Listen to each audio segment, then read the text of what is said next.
بسم اللہ الرحمن الرحیم۔ شب بارات کی فضیلت و اہمیت۔ حضرت صلی اللہ علیہ وسلم نے فرمایا، رات کا چوتھائی حصہ گزرنے کے بعد حضرت جبریل علیہ السلام تشریف لائے اور کہا، اے محمد صلی اللہ علیہ وسلم، سر اٹھا۔ میں نے سر اٹھایا اور آسمان کی طرف دیکھا تو جنت کے تمام دروازے کو کھلا ہوا پایا۔ پہلے دروازے پر ایک فرشتہ کھڑا پکار رہا تھا، جو شخص اس رات میں رکوع کرتا ہے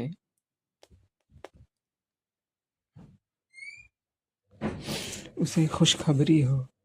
دوسرے دروازے پر فرشتہ کہہ رہا تھا، جو شخص اس رات میں سجدہ کرتا ہے اسے خوشخبری ہو۔ تیسرے دروازے پر فرشتہ ندا دے رہا تھا، جس نے اس رات میں دعا کی اسے خوشخبری ہو۔ چوتھے دروازے پر فرشتہ آواز دے رہا تھا، جس نے اس رات میں ذکر کیا اسے خوشخبری ہو۔ پانچویں دروازے کے فرشتے کی صدا تھی، جس نے اس رات میں خدا کے خوف سے آہوزاری کی اسے خوشخبری ہو۔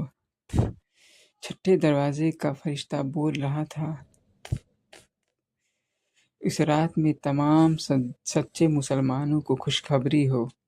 ساتویں دروازے کا فرشتہ یوں مخاطب تھا، اگر کسی کو کوئی سوال کرنا ہے تو کرے، اس کا سوال پورا کیا جائے گا۔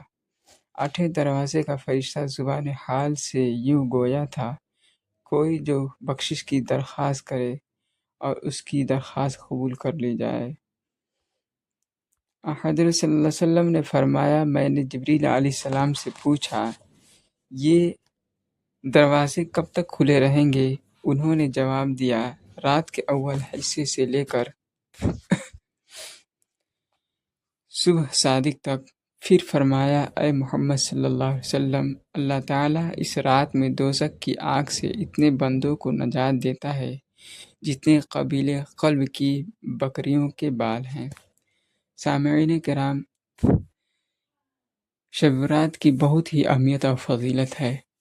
اس رات میں عبادت کی جائے، بہت بڑا ثواب ہے۔ اسی رات میں تمام سال بھر کے اعمال بندوں کے لکھ دیے جاتے ہیں۔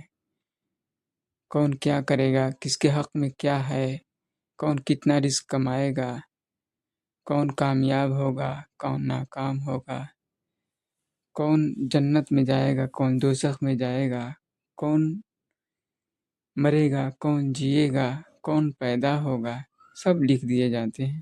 اس رات کی بہت ہی اہمیت اور فضیلت ہے۔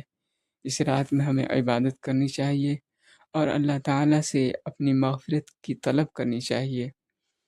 اس رات میں 6 لوگوں کی دعا قبول نہیں ہوتی، ایک مشرک کی، دوسرے شرابی کی، تیسرے والدین کی نافرمان شخص کی، چوتھے زانی کی، عادی الزانی، اور پانچویں چغل خور کی، اور چھٹے غیبت کرنے والے کی۔ تو یہ 6 شخص ہیں جس کی مغفرت نہیں ہوتی۔ ہاں، اگر یہ شخص اگر اللہ تعالیٰ سے سچی توبہ کر لیں اور شرک سے باز آ جائیں، شراب سے باز آ جائیں، تو اللہ تعالیٰ معاف کر دیتا ہے۔ اللہ تعالیٰ ہم سب کو عمل کرنے کی توفیق عطا فرمائے، آمین۔ شکریہ۔ اس چینل کو سبسکرائب کریں، لائک کریں، اسی طرح کی ویڈیو دیکھنے کے لیے، اور دوسروں تک شیئر کریں۔ شکریہ۔ السلام علیکم ورحمۃ اللہ وبرکاتہ۔